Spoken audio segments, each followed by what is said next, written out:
hindi na tayo magkalayo. Ella, lalo na magagalit sa atin ang parents mo. Anong gagawin natin?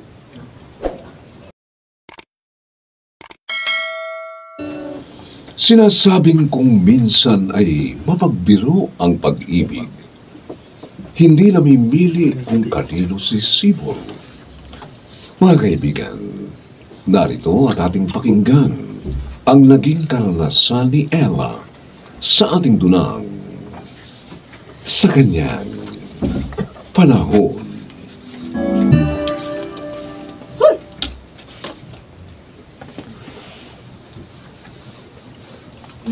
Yun ang sabi ng pinsan mo, Ella. Sumama ka, anak. Nang magkatrabaho ka na. Oo. Ayaw mo naman magkolehiyo pa? Ang hirap po kasi mag-aral, inay. Tay, okay na po sa akin to. Nakatapos ng high school. Ikaw talagang bata ka, oh. Aswerte ka nga. Kaya ka namin pag-aralin para sa kinabukasan mo.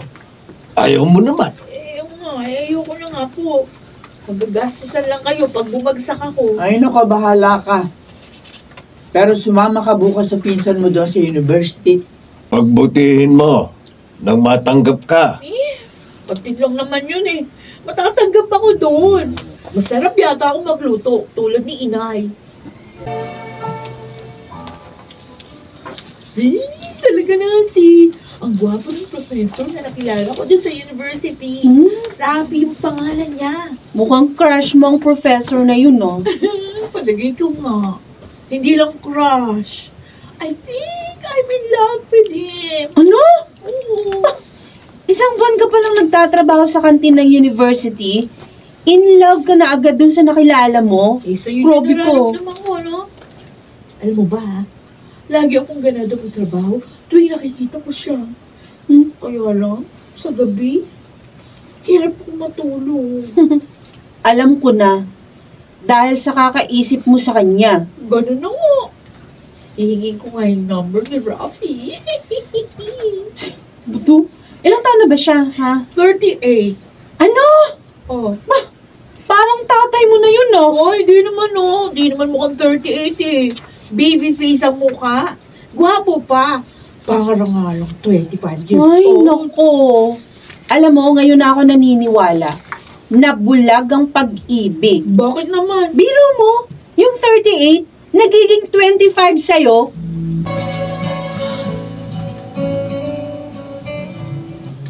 Rafi, alam mo, ang saya ko ngayon. Maganda sa taong masayahin. Pero bakit ka naman masaya ngayon? Ibang-iba talaga ang pakiramdam ko pagkasama kita, Rafi. Rafi lang talagang tawag mo sa akin, ha? Oo. Mas matanda ako sa'yo. Hindi naman halata. Tsaka okay lang naman kahit natawagin kita sa first name mo. Wala ka namang girlfriend, di ba? Oo.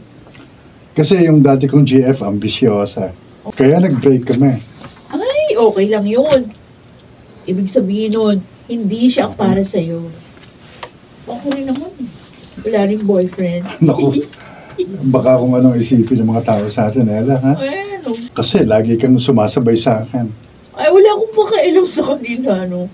Basta ako, nagpapakatotoo lang doon sa nararamdaman ko. Dito ako masaya eh.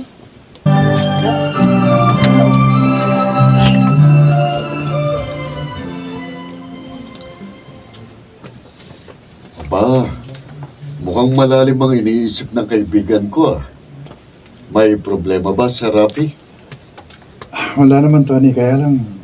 Alam ko na, si Ella, no? Yung magandang dalagang laging lumalapit sa'yo. Oo. Huwag mo sabihing nahuhulog ng loob mo sa kanya.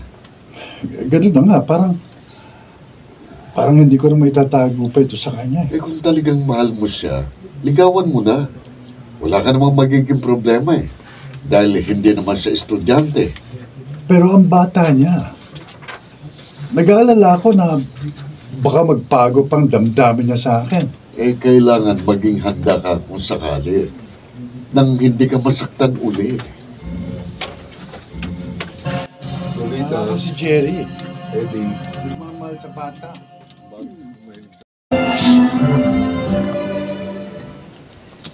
Ano ika mo? Teacher sa university na pinagtatrabahuhan mo, Rafi na yun? Opo, Nay. At pinatulang ka niya, kahit ang bata mo pa. Naman, 20 years old pa lang ako. At 38 na kamo siya. No. Oh, Tsaka gawin mo Okay. na po ako kasi ang bata mo pa. May naman, 20 na po ako. Naman, 20 na po ako. At 38 na kamo siya. Ang laki ng tandaan niya sa iyo, anak. maaaring hindi pag-ibig ang nararamdaman mo sa taong yon, Ella. Hindi po, Nay. Talagang mahal ko siya. Nagmamahalan ko. Ay, nako, hindi kami maaaring makapayag sa inyong relasyon. Relasyon!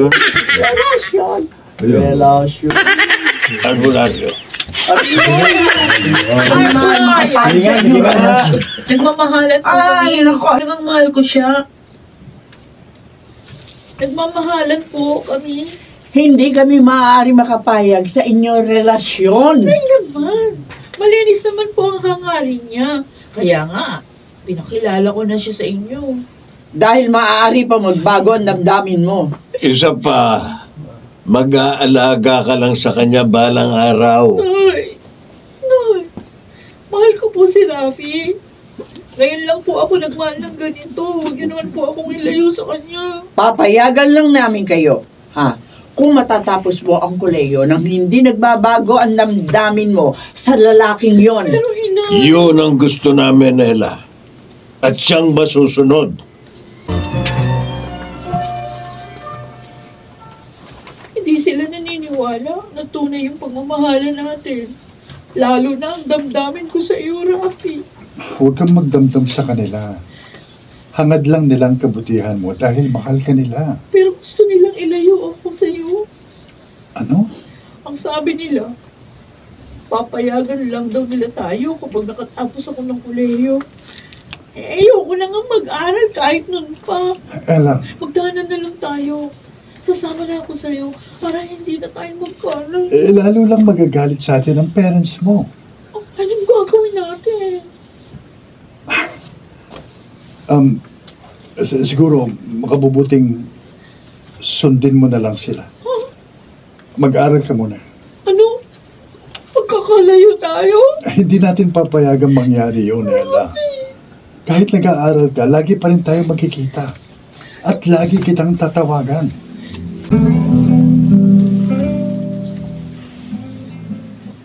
Kumusta naman ang pag-aaral mo, pinsan? Okay naman, Ate Nancy. Masaya kasi gusto ko naman yung kinukuha kong course. Di ka ba nahihirapan? Nahihirapan din, pero kaya naman. Tinutulungan kasi ako ni Rafi. You mean? Kayo pa rin dalawa? Oo naman. Sabi ko nga, di ba, siya yung tumutulong sa akin sa mga lesson na nahihirapan ako. Kung hindi naman kami pwedeng magkita, ayun, nagtatanggagan. Eh, saan kanya tinuturuan? Di naman pwede sa inyo dahil ayaw nila Tia Lolita at Tio Eddie. O, doon kami sa park. Doon niya ako tinuturuan. Tunet, Bob. Tapos ikaw naman yung Janila. Sulit Janila.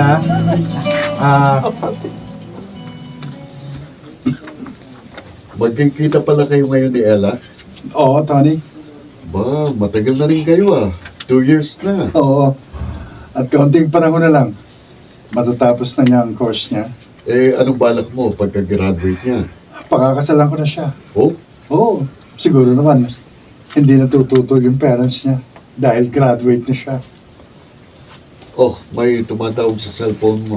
Oo nga. Si Ella. Sandali lang, Tony, ha? Hello, Ella? Rafi, hindi tayo matutuloy ngayon. Ha? Bakit? At saka bakit ka umiiyak? May nangyari ba?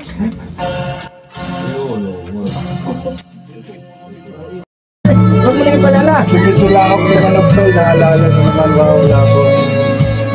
Ano? Lolita, handa na ba ang salo-salo natin sa Makalawa? Ay, oo. Oo, Eddie. Ang bilis ng panahon, ano? Parang kailan lang, nagsisimula pa lang si Ella sa college. Ngayon, magiging isa na siyang nutritionist. Oo nga. At nailayo pa natin siya sa Rapi na yun. At natapos pa rin niya ang kanyang kurso. Kahit na nga na-stroke ako nung second year college na siya. Buti na lang ka mo, may tumulong sa kanya para maituloy ang kanyang kurso. Sabihin natin sa anak natin, imbitahan ang tumulong sa kanya. Makapagpasalamat naman tayo. Congratulations, Ella. Thank you, Rafi. Alam mo, ang sarap pala ng feeling na may tinapos na kurso. Oh. Buti na lang, pinayuhan mo kong sundin ang parents ko. Dahil talagang mahal kita. At katulad nila, hangad ko rin ang makabubuti para sa'yo. Ella, anak, Congratulations, anak. Salamat po, Itay. Si Rafi nga po pala. bakit narito siya? Kala namin naglimutan na kayo. Hindi ko po magagawa yon. Dahil mahal ko po si Ella. Si Rafi po yung tumulong sa akin nung na-stroke si Itay. Para matapos ko pa rin ang kurso ko. Ano? Siguro naman po. Ngayon graduate na ako. Papayagan niyo na ang relasyon namin. Hindi, maestro ko din kayo. Tara pa.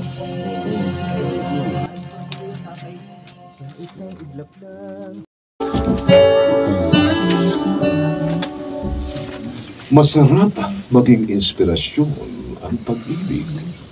Nagiging makulay ang daigdig. At nagtatagumpay sa hangarin ang umiibig sa kanyang panahon. Mga nagsiganap, Bobby Cruz, Susan Robles, Lionel Benjamin, Jenalyn de la Cruz, Phil Cruz, at si Rosana Villegas sa papel na Ella. Special Sound Effects, Jerry Mutia. Ito ay mula sa panulat ni Delma Corporal Alcantara at sa pinagsamang direksyon ng inyong lingkod June Martin de Gaspi at Robert Bobby Cruz sa kanyang panahon. Ayun, o napansin, ito, sa inyo.